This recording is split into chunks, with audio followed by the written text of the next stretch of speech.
Claro. ¿Se entiende el enunciado del problema? ¿Hay alguien que tiene alguna duda en el enunciado?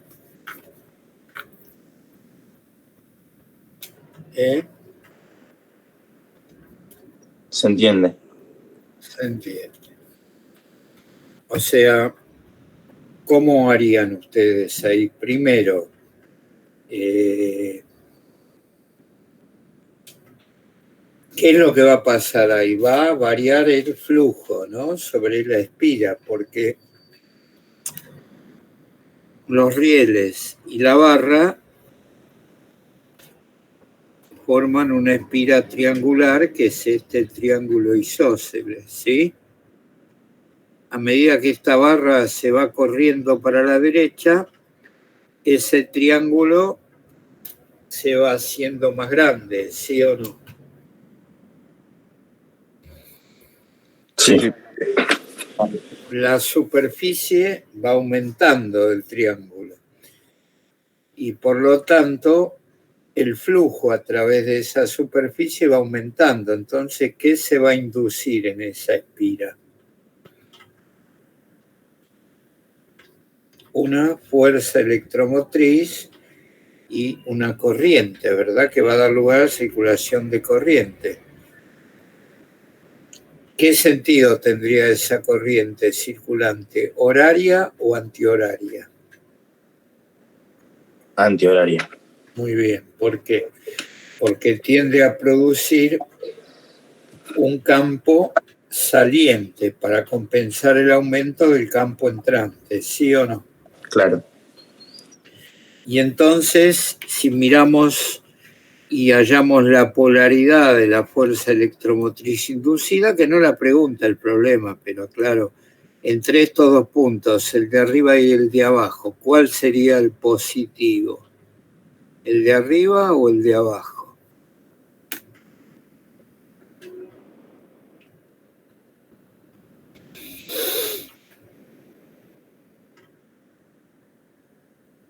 El de arriba, ¿no? Muy bien. ¿Por qué? Y porque la fuente en realidad es este conductor que se mueve. Y si es positivo el de arriba, obviamente, está bien. La corriente en la resistencia, o sea, en el circuito, circula de positivo a negativo. Y en la fuente, que es la barra, de negativo a positivo. O sea que la circulación de corriente en el circuito es antihoraria. ¿Estamos de acuerdo?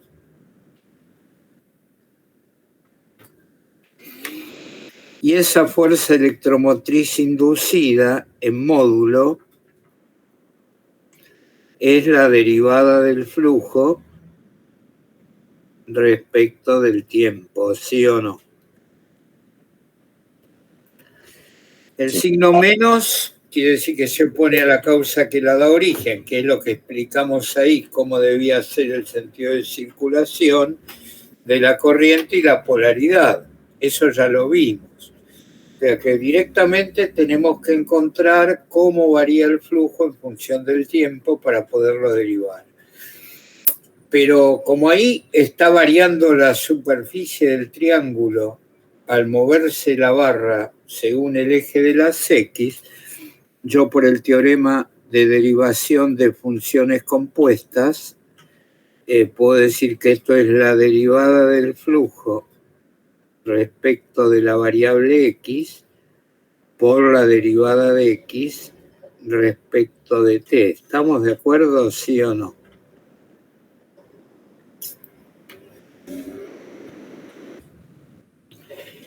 Bien. Porque esto es lo difícil, es encontrar, esto es la derivada de X respecto del tiempo que es.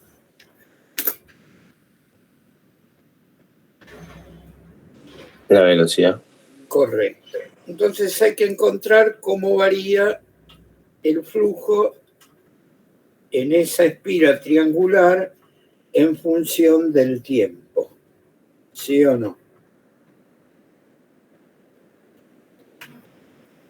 El Sí. flujo en función de X, perdón, no del tiempo. El flujo es la integral de B diferencial S. O sea que yo podría decir que el diferencial de flujo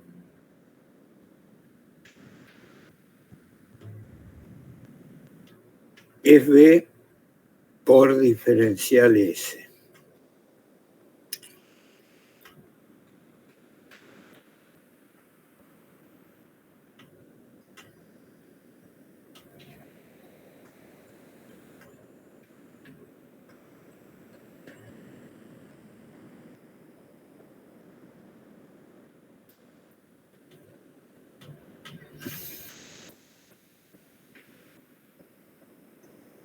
Y si esto lo derivo respecto de X, como B es constante, podría decir, todo matemático, tratar de encontrar la función, ¿no? Que la derivada de phi respecto de X es B por la derivada de S respecto de X, ¿sí o no?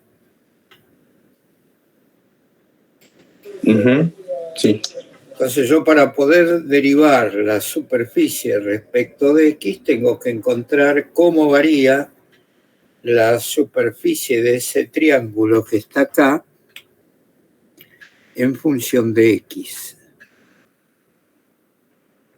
Yo podría decir que la superficie del triángulo isósceles es el doble de esa superficie del triángulo verde que marqué ahí, ¿sí o no?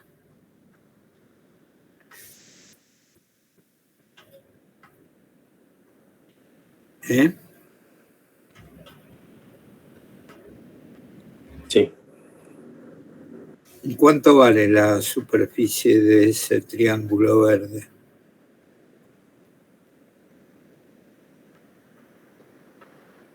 Si a esto lo llamo I,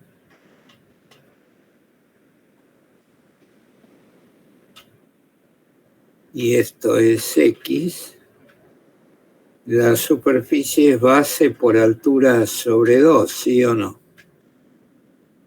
Sí. En realidad multiplicada por 2, porque el triángulo isósceles, la superficie es la base X por la altura Y. ¿Está bien? Eso me da la superficie del triángulo isósceles. Base por altura sobre 2, un medio de X por Y, me da la superficie del triángulo rectángulo. Como son dos triángulos rectángulos, ¿está bien? ¿Sí o no? Sí. Y la puedo expresar en el triangulito S como X. Entonces simplifico el 2 con el 2 y me queda X por X por la tangente de beta sobre 2.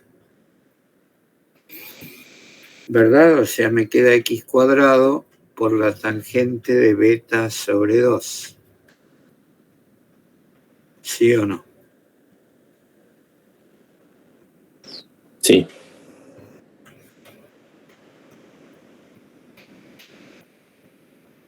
Y bueno, ahora lo único que tengo que hacer es hallar esto. La derivada de la superficie respecto de X. ¿Cuánto vale?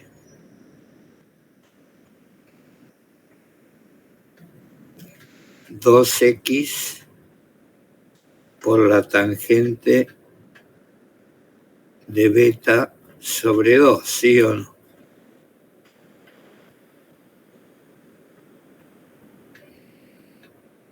¿Eh? Sí. Bueno, si a eso lo multiplico por B, ¿qué tengo? La derivada de phi respecto de X.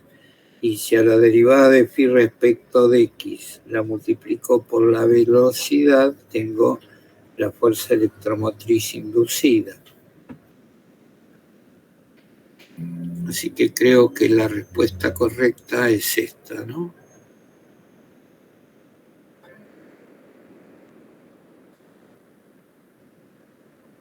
porque me queda 2b por x por b por la tangente de beta sobre 2. ¿Estamos de acuerdo? ¿Sí o no?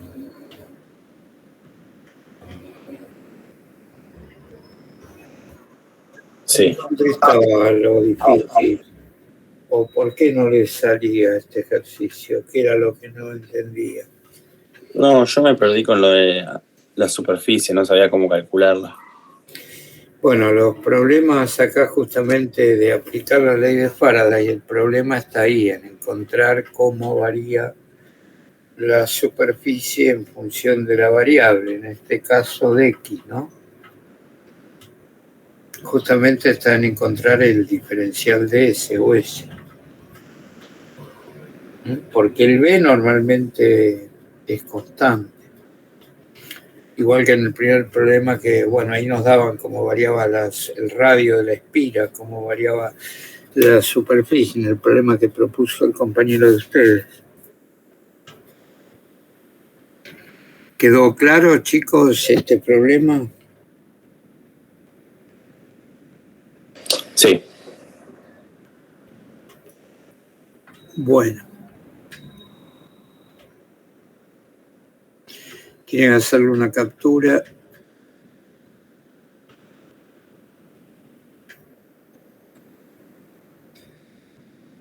Y ahora tenemos este otro, a ver quién lo lee.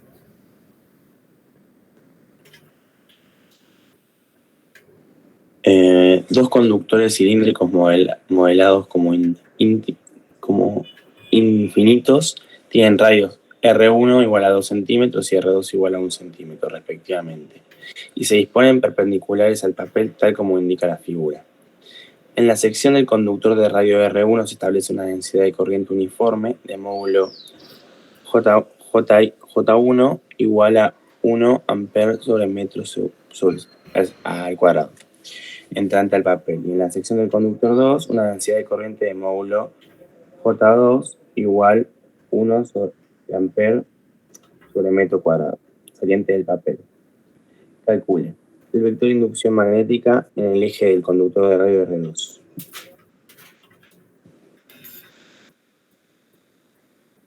Claro.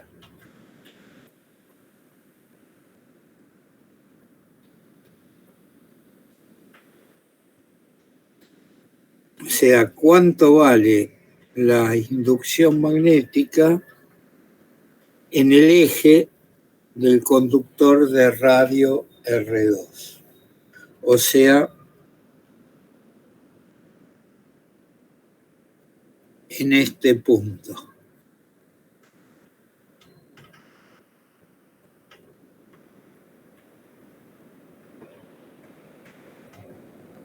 En ese punto O. ¿Cuánto vale el B en O?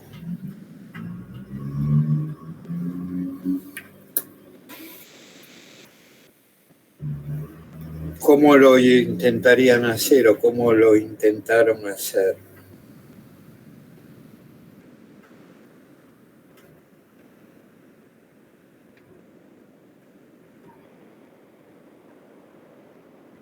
Yo, no sé, empecé con B2 tratando de calcularla, ¿no?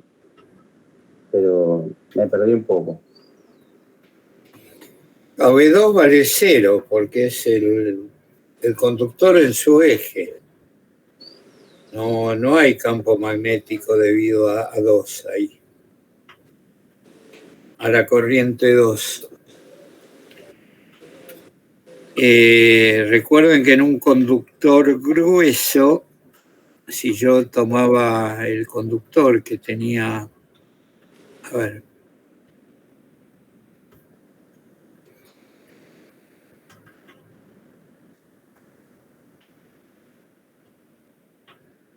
claro, si yo tomo, por ejemplo, en un punto acá de una circunferencia de radio R, voy a tener un B que va a ser proporcional a la distancia al centro del conductor. ¿Se acuerdan por la ley de Ampère? En un conductor grueso,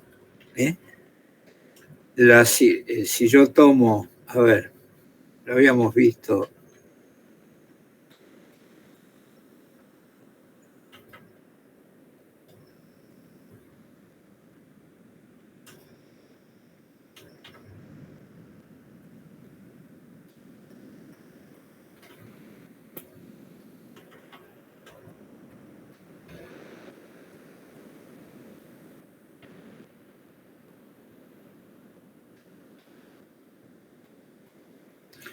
Cuando vimos fuentes de campo magnético,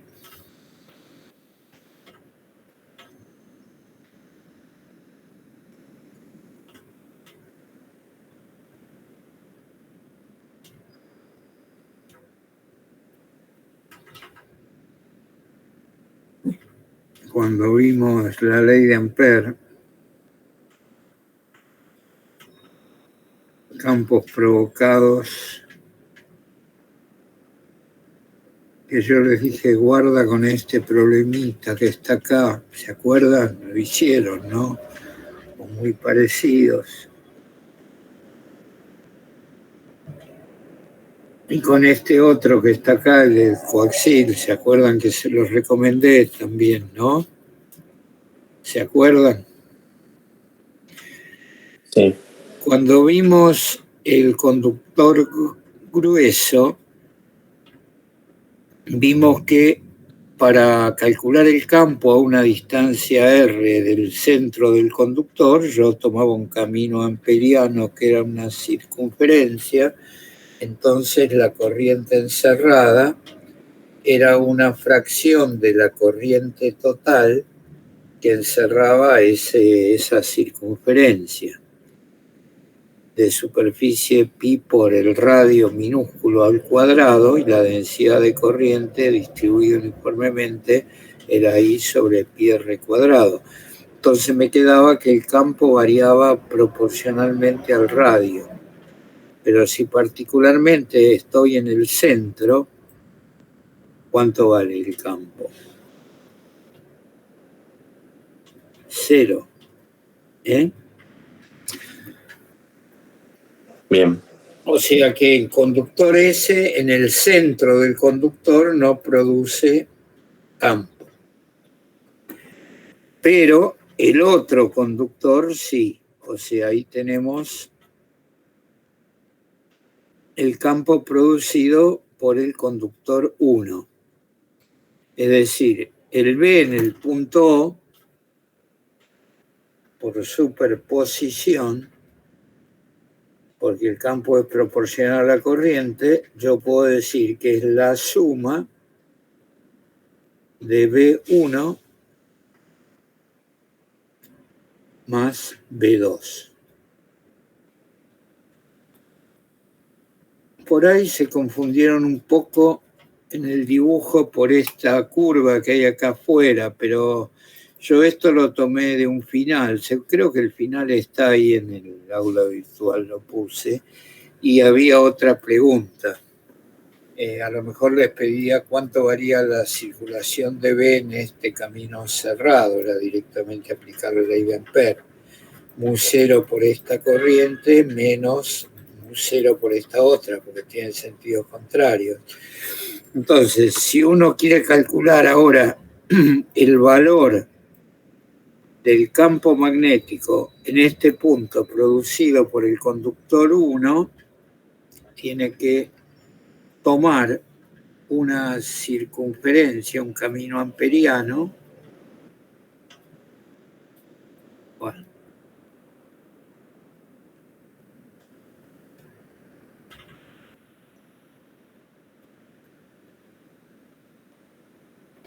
con centro acá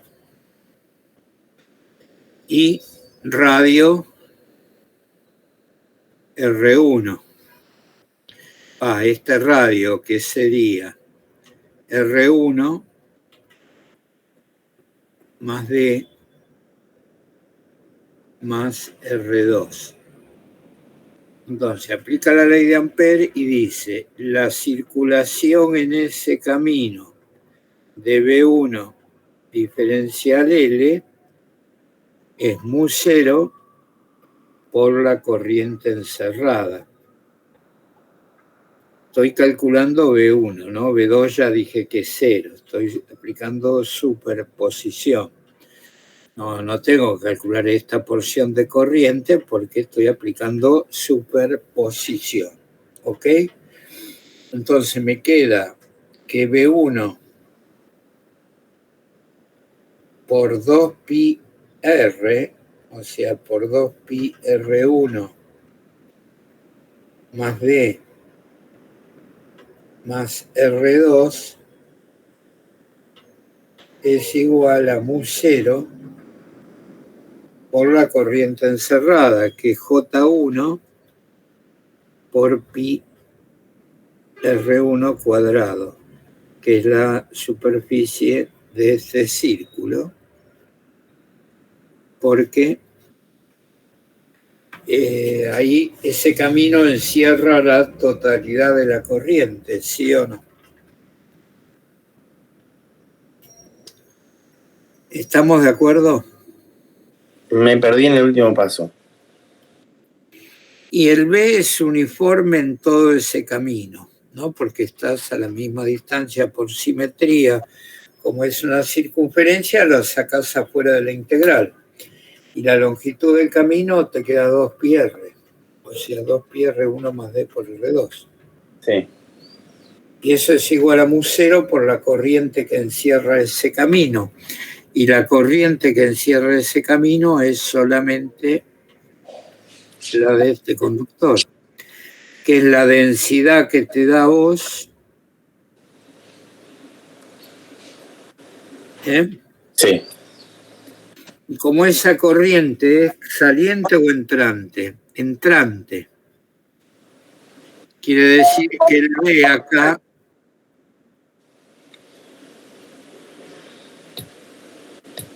está dirigido hacia abajo, ¿no? Porque el B, si la corriente es entrante, es siempre tangente a esta trayectoria. Claro. ¿No? Sí. Y en particular en este punto estaría dirigido hacia abajo. Así que habría que calcular B1, directamente el B1 sería mu0 por J1 por pi R1 cuadrado sobre 2pi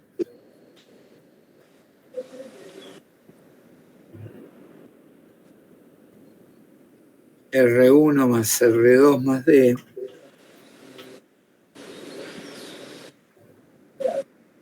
por el versor, como está dirigido hacia abajo, ¿qué versor sería?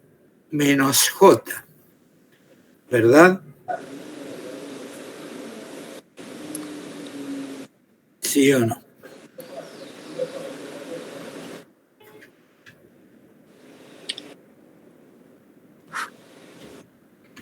Menos versor I. Y bueno, habría que calcular de acuerdo a los datos y aparentemente los dos primeros, el primero y el último, están mal porque están sobre el eje Z. El segundo, no, los tres estarían mal, ¿no? Habla sobre el eje Z.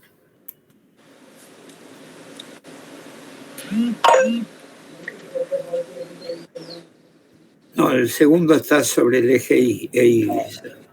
Podría ser el segundo, si esa cuenta da 6,47.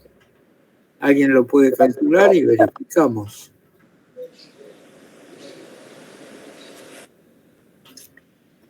Habría que hacer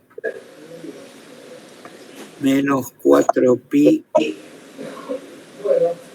por 10 a la menos 7. J1, ¿cuánto valía, chicos?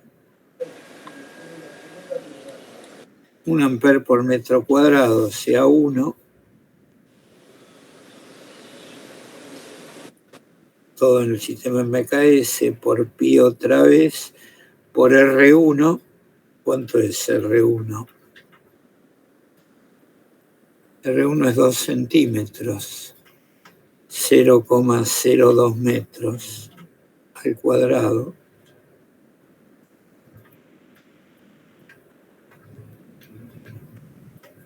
dividido 2pi,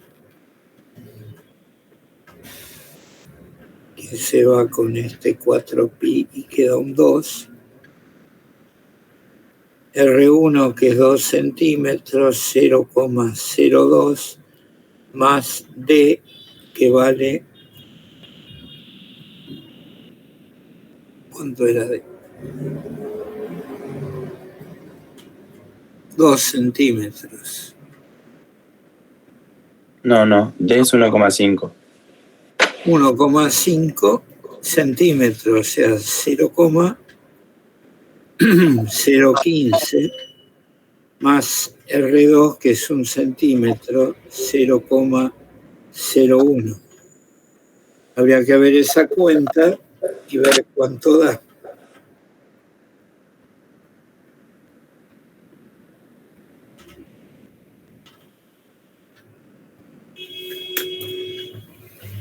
A ver, alguno que la haga.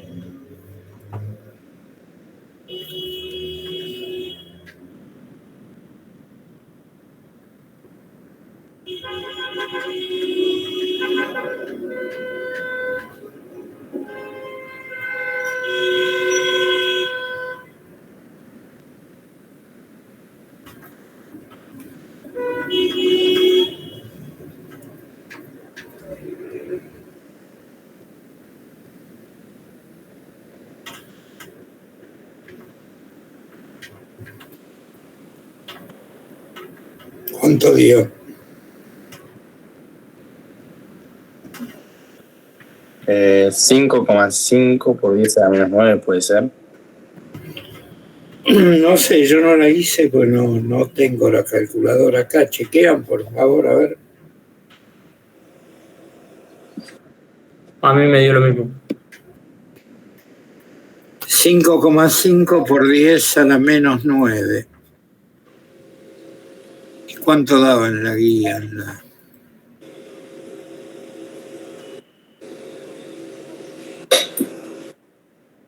Acá está.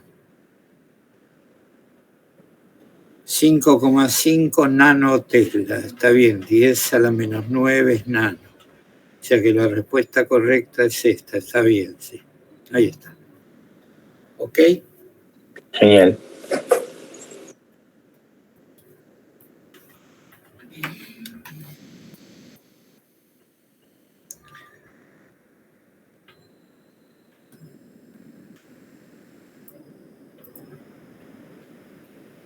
Bueno, chicos, ¿tienen alguna duda más?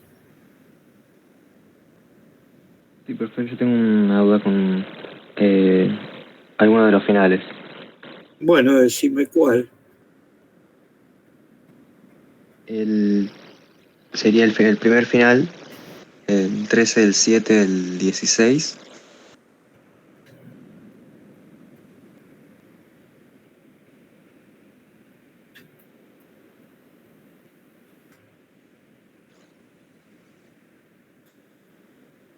Sí. Que sería bueno, ahí está mal numerado, creo. El 3 y el 5 sería. O sea, el del circuito y el otro y el último sería.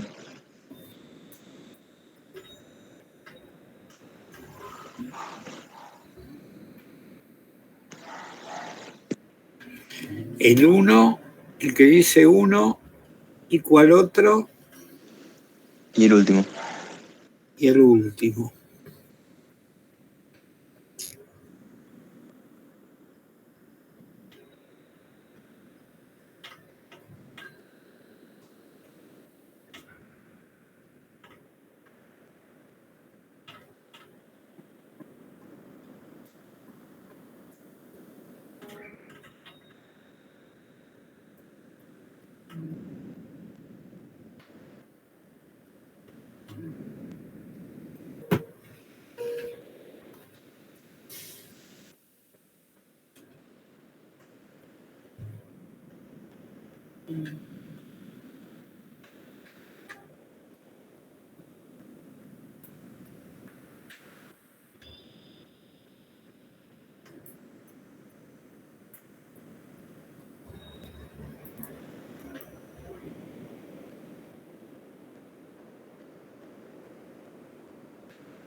Bueno.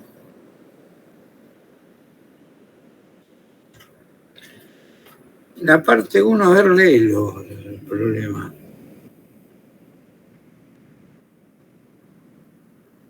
¿Se me escucha ahí? Sí, sí. Se sabe que la potencia que disipa en régimen estacionario la resistencia R2 es de 2 watts. Con el circuito la figura está conectada a la batería. Para RJ igual J por 100 ohms, capacidad 2 microfarad, bueno, L igual a 3H, calcule la carga que almacena el capacitor en CC, sería En corriente continua. corriente continua. Bueno, eso es un problema del primer parcial. Sí, Sí. a mí el problema, el B, porque yo tengo un problema con el primer parcial con tema de circuito, se me complica un poco lo de capacitor y cuando se conectaba. O sea, más que nada sería el B. Cuando se retira la batería, se abre la llave K y se descarga el capacitor y se conecta a un generador de corriente alterna 10 volt eficaces.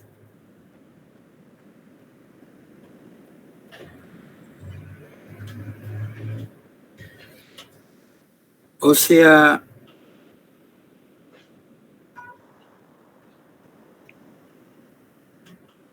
digamos, el circuito se retira la batería y se pone un generador de alterna, te dice, ¿no?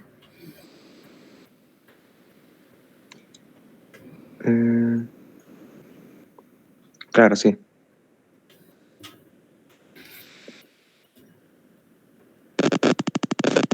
Bueno.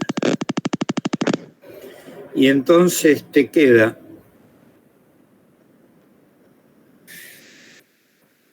el paralelo de estas dos resistencias, R3 y R2, ¿no?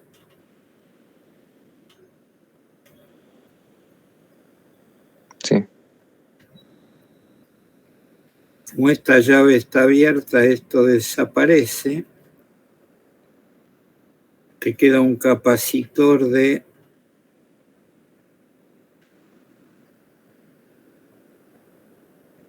2 microfaradios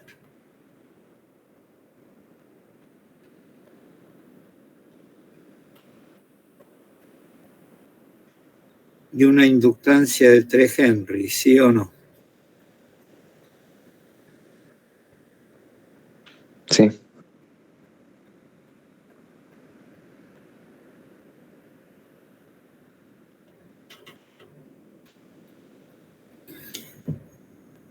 Esta B dice que tiene un valor eficaz de 10 volt, 50 Hz la frecuencia.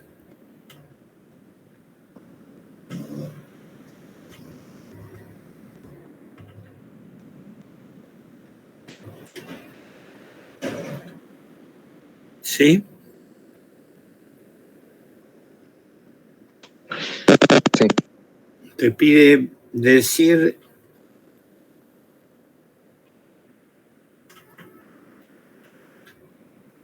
si la tensión adelanta a la corriente y calcular la potencia activa que entrega la fuente.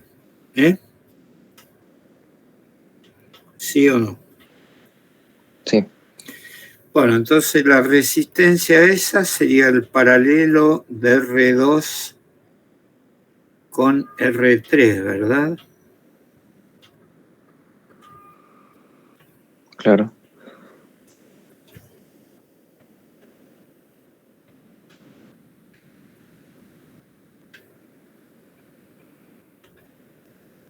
Bien, el problema es sacar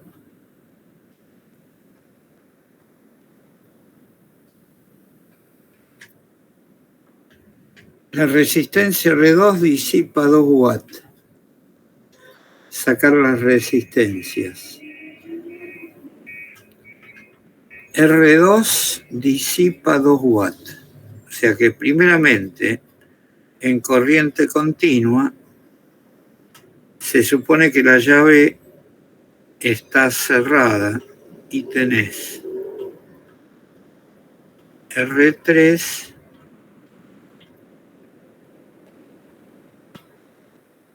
R2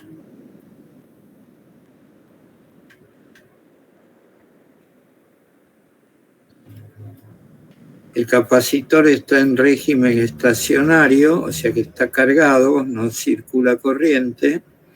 Acá tenés R1 y R4, ¿no? ¿Sí o no? ¿Está bien? Sí. Y la bobina en corriente continua es un cortocircuito, ¿no? ¿Sí? La inductancia en corriente continua, como no hay cambio de corriente, no se comporta como un corto. Es una llave cerrada, ¿sí o no? Lo que me confunde es para RJ igual a J por 100, o sea que R2 sería 200 ohms, entonces ya te la da, ¿sí o no?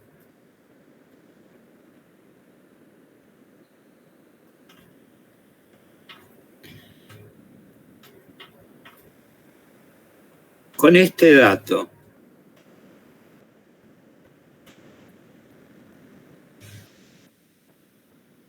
te dice que R sub J es J por 100. R2, ¿cuánto es entonces? 200. ¿Sí o no? Ok. Sí, sí, ya entendí, ya entendí. ¿Y R3 cuánto es?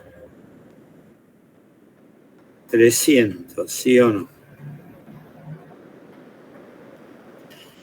Lo que pasa es que te da el dato de la potencia de 2 watts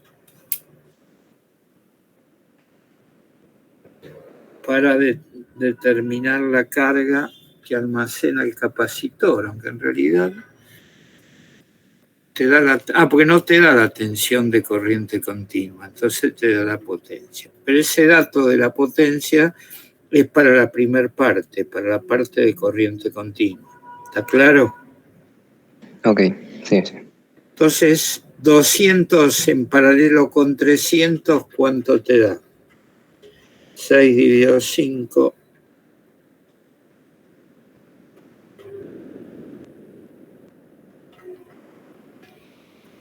120 ohms, ¿no? ¿Estoy equivocado?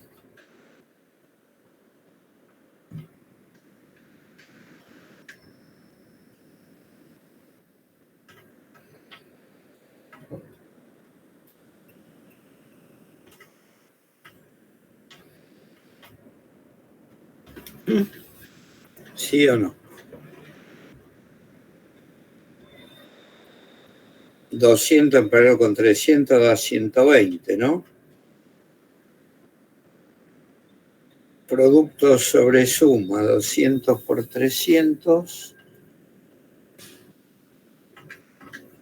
60.000 dividido 500.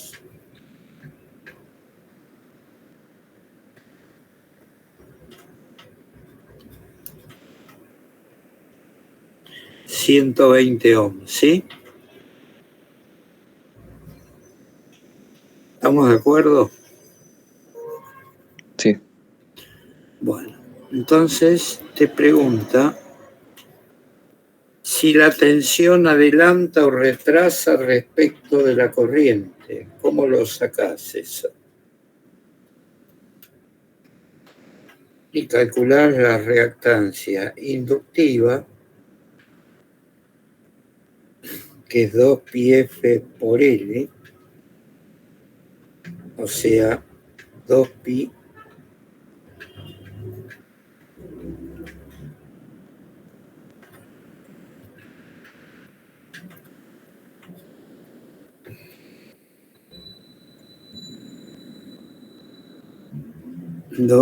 por 50 por la inductancia que es 3. ¿Cuánto da eso?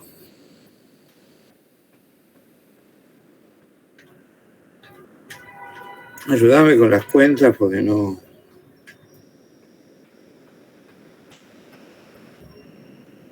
Eh, 9,42. No, 9,42 no puede dar nunca. 942 era. 942,47, ahí está. 942. Acá lo hice, sería 48, porque da 47 de 7. Y la reactancia capacitiva es 1 sobre 2 pi f por c, que vale 1 sobre 2 pi por 50 por c, que es 2 por 10 a la menos 6. ¿Cuánto da eso?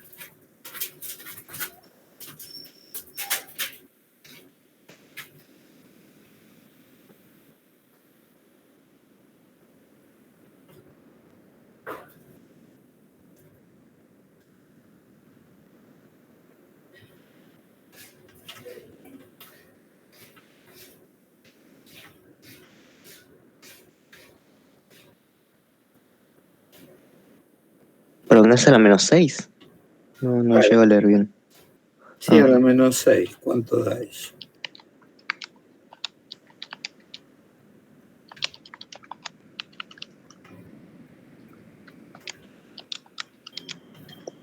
Eh, 1,6.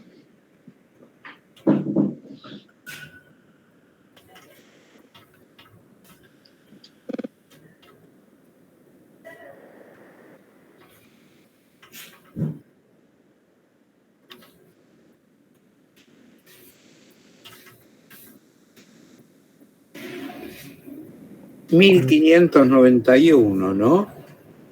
¿Sí o no? A ver, revisa la cuenta. 1591,55.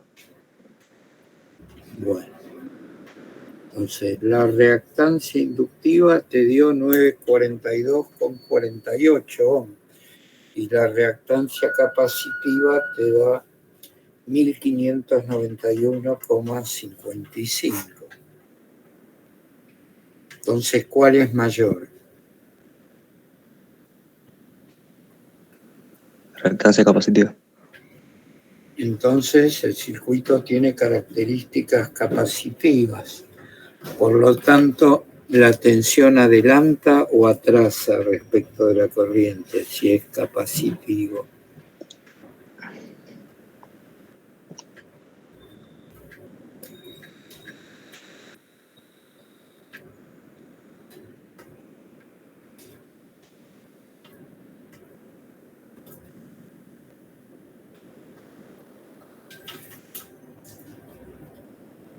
Si el circuito es capacitivo, la tensión adelanta o atrasa respecto de la corriente. Atrasa. Correcto. ¿Eh?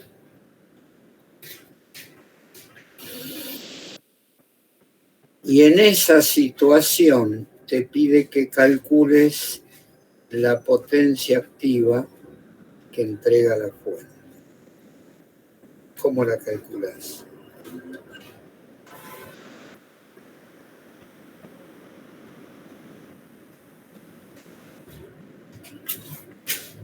La potencia activa es la potencia que se disipa ¿dónde?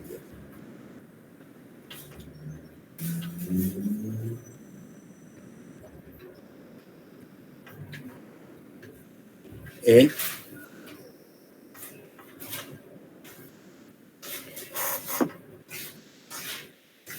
¿Dónde se disipa, chicos, la potencia activa? La única potencia activa, porque la otra potencia en la inductancia, en el capacitor, es reactiva. La potencia activa, ¿dónde tiene lugar?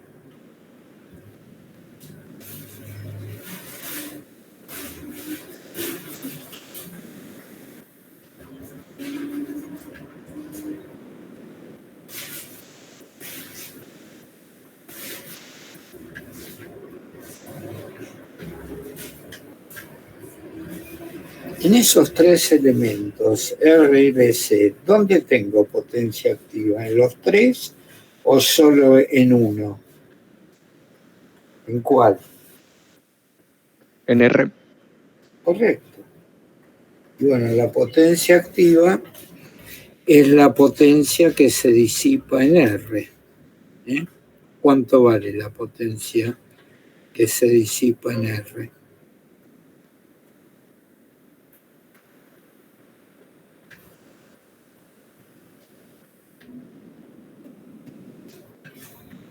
¿Cuánto vale la potencia disipada en una resistencia?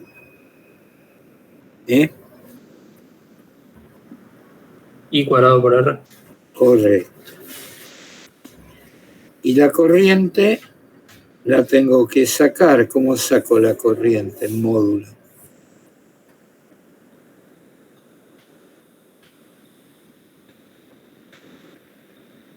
Es el valor eficaz de la tensión dividido ¿quién? La impedancia. ¿Y la impedancia qué es? La raíz cuadrada de R cuadrado más XL menos XC al cuadrado.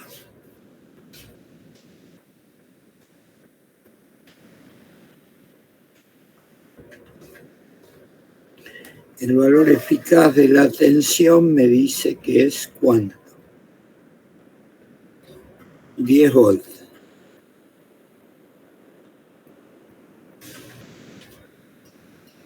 Dividido la raíz cuadrada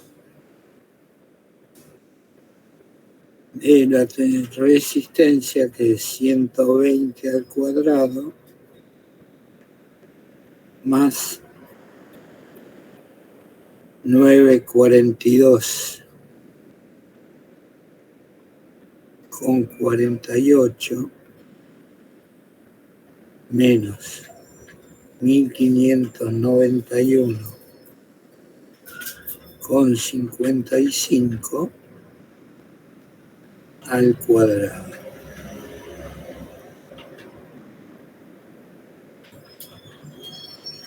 ¿Cuánto da esa corriente?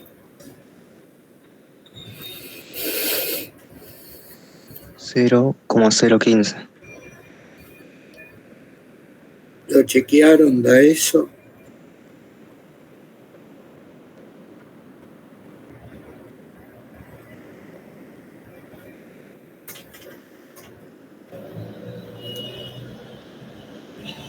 Sí, profe. Bueno, entonces la potencia activa en watt sería 0,015 al cuadrado por 120. ¿Cuánto da eso, chicos?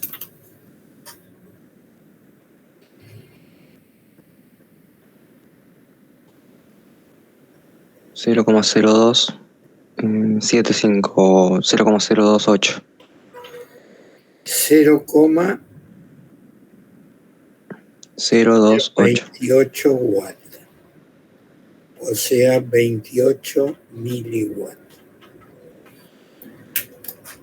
¿Dio bien lo que daba en la guía? Si dio mal, hay un problema de cuenta. Chequenlo. ¿Lo entendieron?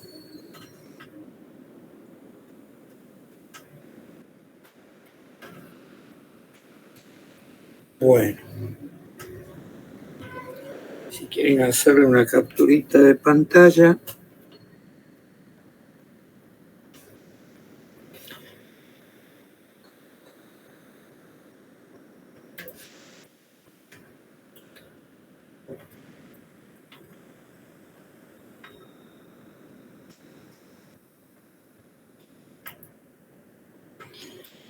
vemos a ver, léelo, ¿qué dificultad tenías acá?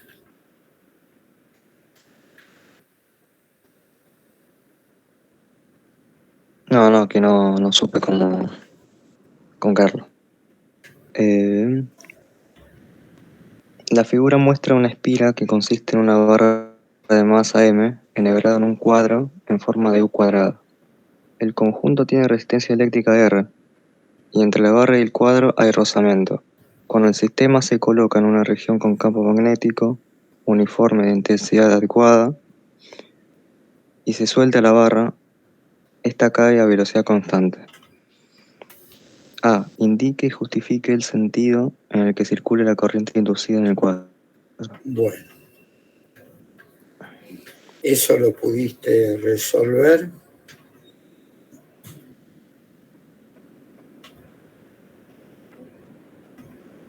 No pude. ¿Quién le puede ayudar? Ahí indique y justifique el sentido que circula la corriente inducida en el cuadro. La situación que se plantea ahí es una barra y en forma de U cuadrada, lo que quiere decir U en ángulo recto, ¿no? Porque cuadrado en realidad la idea de que esto es un cuadrado y al bajar esto, todos los problemas dependen de la interpretación, hay que leerlos con cuidado. Una U rectilínea, quiere decir que este ángulo es recto y este ángulo es recto, ¿sí o no? Eso interpreto yo. Entonces esta barra está enhebrada ahí, o sea que entre los dos rieles no, va a deslizar hacia abajo con rozamiento. ¿Eh? Profe, Sí, la corriente iría en sentido horario, ¿no? horario. Sí. Muy bien, ¿por qué? Porque al disminuir la superficie,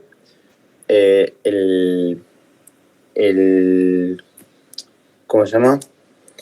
La E inducida trata de contraponer la disminución de campo. De campo no, el campo es uniforme. ¿De qué? De flujo, De flujo, claro. Al Eh, ir bajando la barra, la superficie va disminuyendo. Claro. Entonces el flujo disminuye. Sí.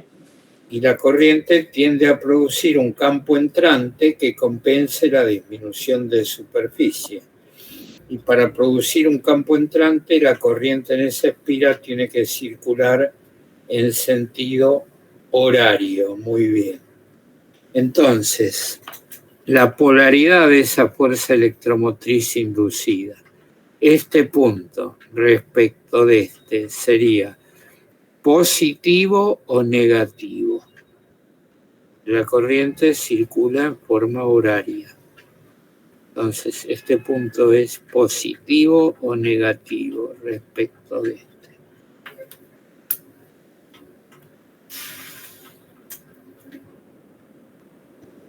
Negativo, Muy bien, ¿por qué? porque va de negativo a positivo, ¿no? En la fuente, como la fuente es la barra que se mueve, Sí. este punto es menos y este es más. Muy bien. Entonces la corriente va de menos a más en la fuente y de más a menos en el cuadro en forma de U. ¿Eh? O sea que definitivamente está recorriendo eso en sentido horario. ¿Ok? Bueno, la parte B que dice,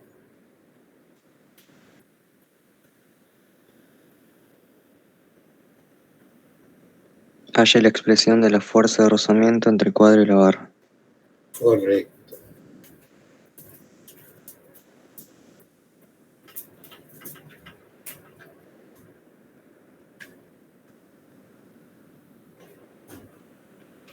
Bueno, ahí es más un problema de física 1, ¿no?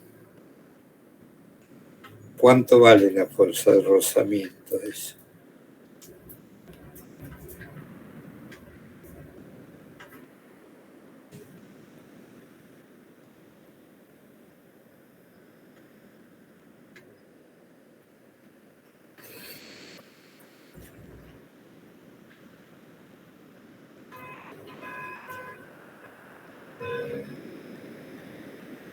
La contraria al peso. No. ¿Qué fuerzas hay sobre la barra? Tiene que hacer el diagramita del cuerpo libre.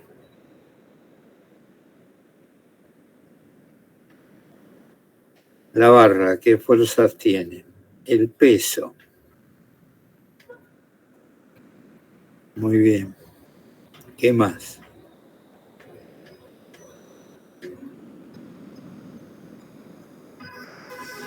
La fuerza que ejerce la U, bueno, que sería U cuadrada. ¿Cómo? ¿No es la fuerza, la normal, que Y la ejerce fuerza de sobre la barra? rozamiento. La fuerza de rozamiento. Hay una fuerza hacia arriba que hace el cuadro, que es la fuerza de rozamiento. Un cachito acá y un cachito acá, digamos, la Ok. ponemos en el medio. ¿Sí o no? ¿Y hay alguna otra fuerza más?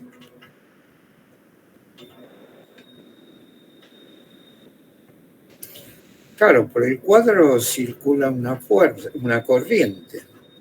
Por la barra circula una corriente. Entonces, hay una fuerza hacia arriba, por la ley de Lorentz, que vale B por L por I, ¿sí o no?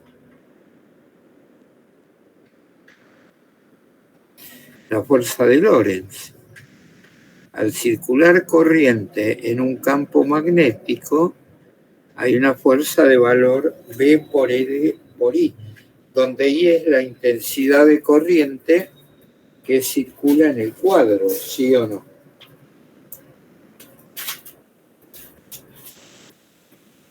¿Y cuánto vale esa corriente?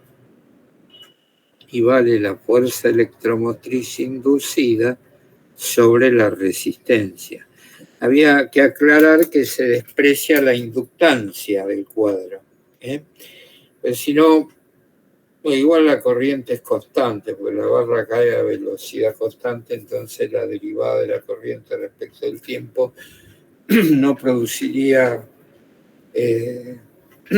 diferencia de tensión en la parte inductiva, pero no estaría de más aclarar eso. Al final no lo aclara. Bueno, entonces la corriente vale la FEM y la fuerza electromotriz inducida vale B por L por B, ¿verdad? Entonces la corriente vale eso. Fuerza electromotriz inducida sobre resistencia. O sea que esa fuerza valdría finalmente B por L por B por L por B sobre R. B cuadrado, L cuadrado por B sobre R. ¿Sí o no?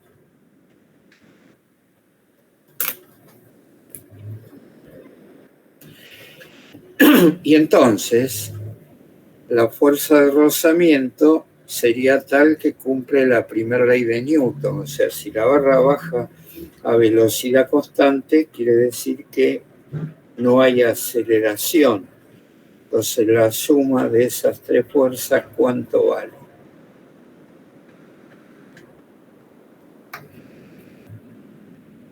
¿Cuánto vale la suma de esas tres fuerzas si hay equilibrio? 0. Claro, la fuerza magnética, la fuerza de rozamiento más la fuerza de Lorentz más el peso es igual a 0. Por lo tanto, la fuerza de rozamiento vale el peso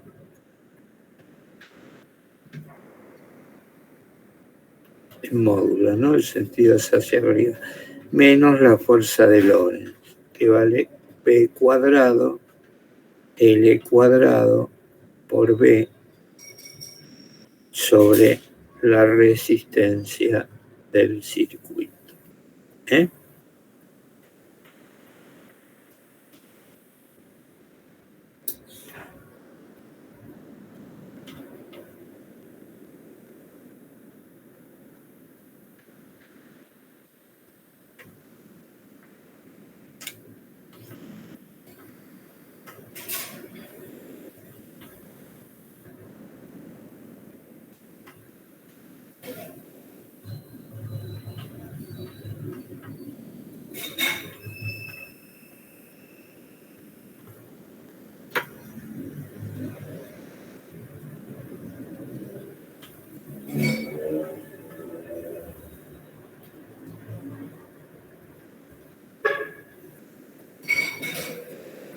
Después dice, ¿lo entendieron o no, chicos, esa parte hasta acá?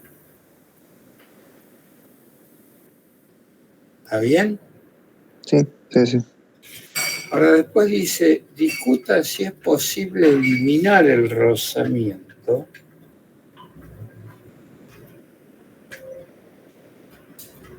y mantener a la barra en equilibrio estático mediante algún campo estacionario.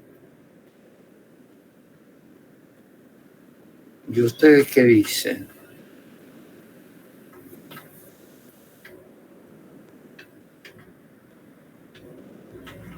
¿Sí o no?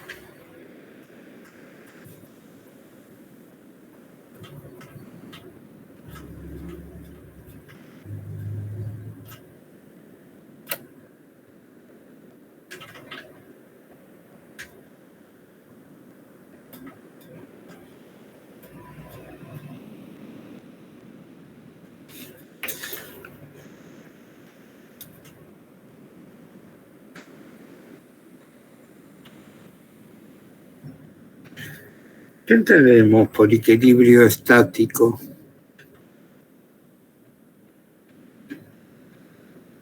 Que la barra está en reposo.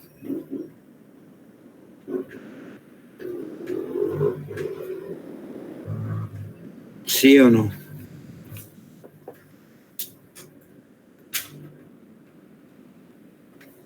Sí, profe.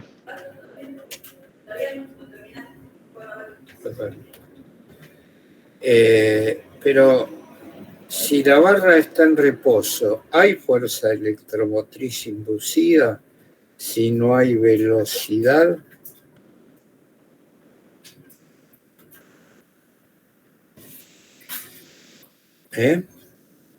No. Yo pienso que no. Entonces, si no hay fuerza electromotriz inducida, no se podría mantener en reposo a la barra. A ver si es esta la interpretación que dieron, porque para que exista esa fuerza en amarillo que aparece acá, tiene que haber movimiento de la barra, ¿verdad? Tiene que haber velocidad, ¿sí? Si la barra está en reposo, no cambia el flujo y entonces esa fuerza no aparece.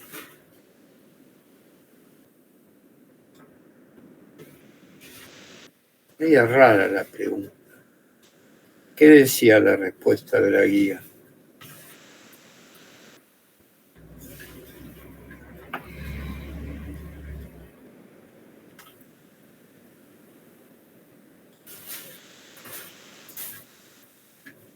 ¿Era el primer tema este? Sí.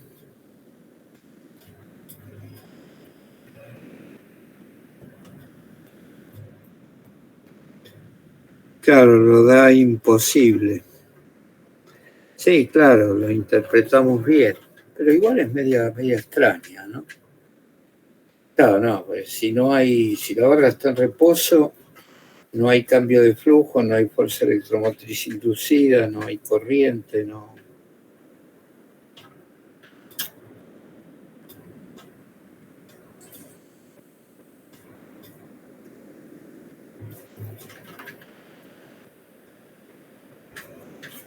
Discuta si es posible eliminar el rozamiento. No. Claro. No, porque no aparece fuerza electromotriz inducida si la barra está en equilibrio estático. Si no hay cambio de flujo, no hay fuerza electromotriz inducida. ¿Está bien? Directamente, pues no cambia. Si el B es uniforme, no cambia, y no cambia la superficie porque la barra no cae, está estática, no hay FEM. No va a haber FEM, no hay corriente. ¿Ok?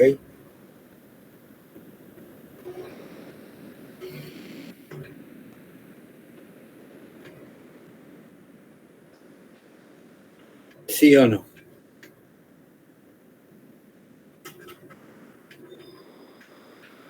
Sí. Bueno, ¿qué otro problema tuvieron dudas?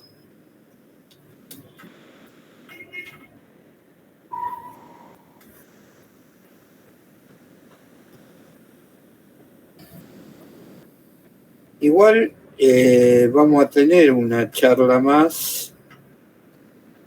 Después les voy a pasar si es el de este curso o el de otro, si hacemos una charla antes del fin de semana. Tendría que ser o el jueves o el sábado, tipo 8 de la noche más o menos. Porque lunes es hoy, miércoles y viernes no puedo, chicos.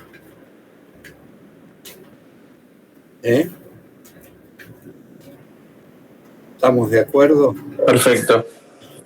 Cuando defina eso, les digo el día, que puede ser o el jueves o el sábado. Un rato a las 8 de la noche nos juntamos en un meet. Genial. Genial.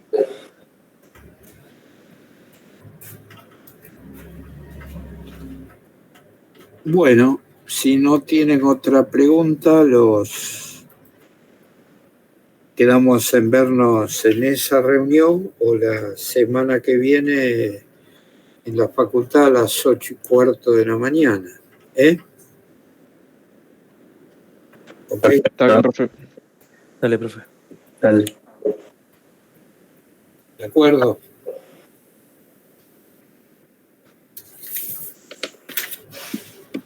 Bueno, chao chicos.